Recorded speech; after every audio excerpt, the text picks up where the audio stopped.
ভূগোলের কয়েকটি গুরুত্বপূর্ণ বহু নির্বাচনী প্রশ্ন, যেমন 7 নম্বর, ভূত্বক গঠনকারী উপাদানের মধ্যে সিলিকনের পরিমাণ কত? এটা মূলত 27.8%।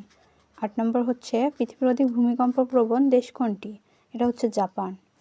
এবং 9 নম্বর, বৃষ্টিপাত দ্বারা কোন ধরনের বিচ্ছিন্ন ভবন সংঘটিত হয়? এটা মূলত যান্ত্রিক ও রাসায়নিক, অর্থাৎ গণং অ্যান্সার 2 ও 3। মধুপুর ও ভাওয়ালের গড়ের বৃক্ষ কোনটি? এটা মূলত ঘনং অ্যান্সার শাল ও গজারি। 14 নম্বর, বাংলাদেশের জলবায়ুর সাথে সাদৃশ্যপূর্ণ জলবায়ু কোন দেশে? এটা হচ্ছে ভিয়েতনাম। ভিয়েতনাম আর বাংলাদেশের জলবায়ু একই। এরপরে লাস্ট প্রশ্ন, আগুলহাস কোন মহাসাগরীয় স্রোত? কনং অ্যান্সার দক্ষিণ ভারত।